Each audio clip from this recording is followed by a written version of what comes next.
بسم اللہ جی، بسم اللہ۔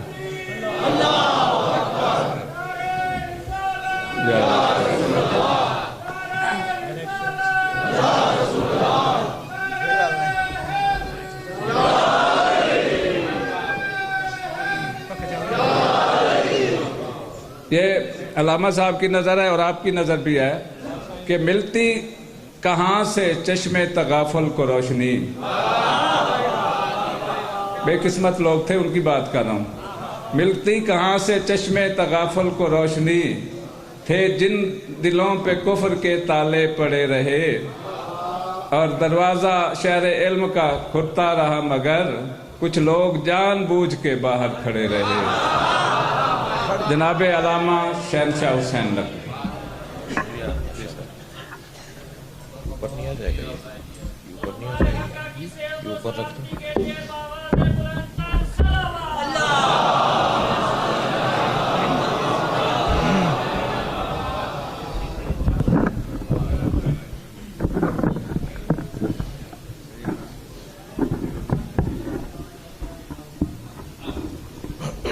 بلندتر صلوات۔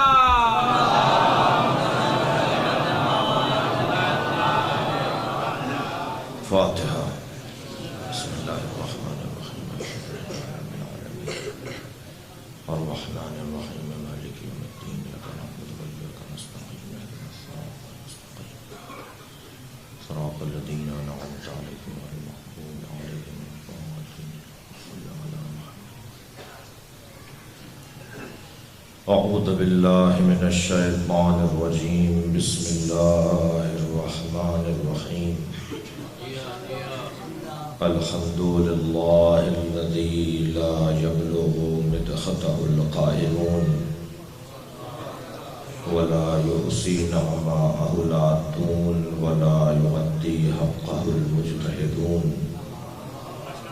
الذی لیس لصفته حد محدود ولا نعت موجود ولا وقت معدود ولا اجل ممدود فطر الخلائق بقدرته ونشر الرياح برحمته الصلاة والسلام على الرسول المصدق المصطفى الأمجد المحمود الأحمد سيدنا ومولانا ومولى الكونين جد الحسن والحسين وعلي القاسم محمد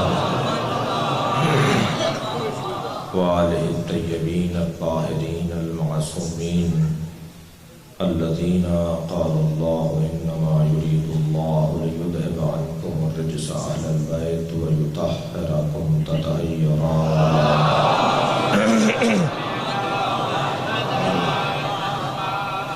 ولعنة الله على أعدائهم أجمعين من يوم عداوتهم إلى قيام يوم الدين أما بعد فقد قال الحكيم في القرآن الكريم بسم الله الرحمن الرحيم إنا أعطيناك الكوثر فصل لربك وانحر إن شانئك هو الأبتر صلوات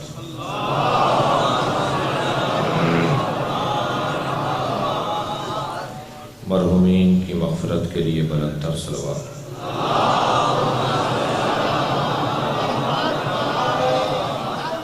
سورہ مبارکہ کوثر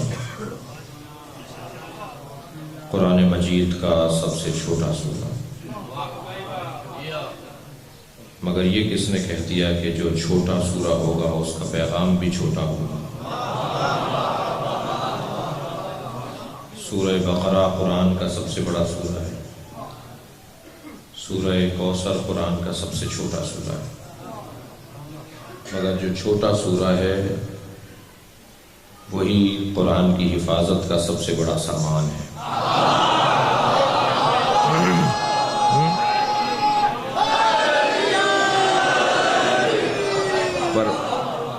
پروردگار عالم نے اسلام کی حفاظت سورہ کوثر سے کی ہے۔ میں سورہ کوثر کہوں یا فاطمہ زہرا کہوں؟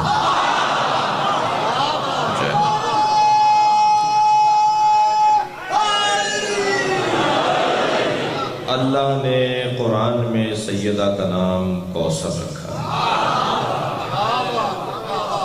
اور کوثر کا میری اور آپ کی زبان میں ترجمہ ہوتا ہے خیر مطلق، خیر ہی خیر۔ پھول جس سمت سے بھی دیکھا جائے پھول دکھائی دیتا ہے، سیدہ جس سمت سے دیکھی جائیں خیر دکھائی دیتی ہے۔ وہ اپنے بابا کی نگاہوں سے دیکھی جائیں تو خیر، وہ اپنے شوہر کی نگاہوں سے دیکھی جائیں تو خیر، وہ اپنے بچوں کی نگاہوں سے دیکھی جائیں تو خیر، وہ امت کی نگاہوں سے دیکھی جائیں تو خیر، وہ موالیوں کی نگاہوں سے دیکھی جائے تو خیر۔ صحیح ہے، خیر مطلق سیدہ کا وجود۔ قرآن مجید میں پروردگار عالم نے یوں تو سیدہ کی عظمت پر پورے سورے نازل کیے ہیں۔ سورہ دہر تو سیدہ کی شان میں پورا قصیدہ ہے۔ اگر میں یوں کہوں کہ قرآن کی ہر آیت سیدہ کی شان میں ایک مصرعے کے طور پر ہے، اور جب کوئی کلام کہا جاتا ہے تو اس کا مطلب بھی ہوتا ہے، اس کا مقطع بھی ہوتا ہے۔ شاعر حضرات تشریف فرما ہے، جب شاعر کلام کہتا ہے تو شعر کا کلام کا وہ پہلے مطلع کہتا ہے، اور جب اپنا کلام مکمل کرتا ہے تو اس کا مقطع بھی کہتا ہے۔ اللہ نے قرآن مجید کو اہل بیت کی شان میں نازل کیا ہے، اس کا مطلع کیا ہے اور اس کا مقطع کیا ہے؟ اہل بیت کی شان میں نازل ہونے والے کلام کا مطلع ہے بسم اللہ الرحمن الرحیم، جس کی آغاز بے سے ہے اور بے کے نیچے ایک نقطہ ہے۔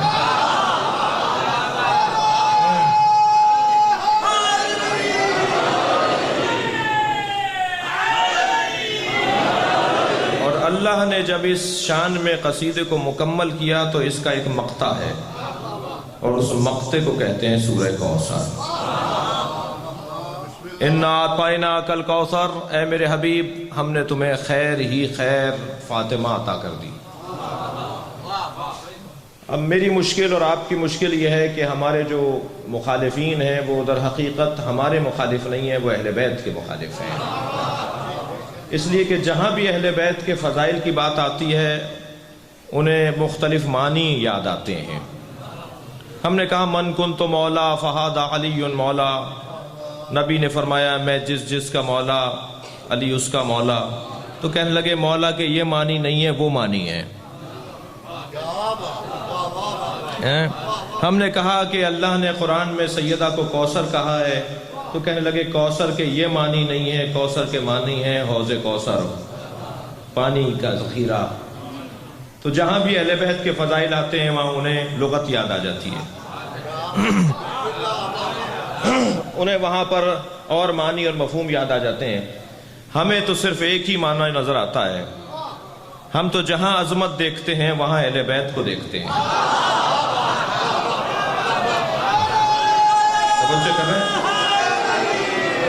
ہمارے نزدیک تو جہاں کمال ہے وہاں اہل بیت ہے، اور جہاں اہل بیت ہے وہاں کمال ہے۔ ویسے بھی یہ طے اللہ نے کیا ہوا ہے، جہاں عظمت ہے وہاں اہل بیت ہے، جہاں فضیلت ہے وہاں اہل بیت ہے۔ جی ہم جب فضیلتوں کی بات کرتے ہیں تو کہتے ہیں کہ کوئی اور ذکر کرو۔ ہم نے کہا صاحب خیبر مولا علی نے فتح کیا، کہنے لگے اتفاقاً ہو گیا۔ ہم نے کہا خندق سرکار مولا علی نے فتح کیا، کہنے لگے وہ اس وجہ سے اور اس وجہ سے ہوا تھا، بہرحال اتفاقاً ہو گیا۔ ہم نے کہا سیدہ سے مولا علی کی شادی ہوئی، کہنے لگے اتفاقاً ہو گیا۔ مولا علی خانہ کعبہ میں پیدا ہوئے، بی بی چلی گئی تھی، اتفاقاً ہو گیا۔ تو میں نے الجھ کے کہا کہ جب سارے کمالات نے علی پر اتفاق کر لیا ہے تو تم علی پر اتفاق کیوں نہیں کرتے؟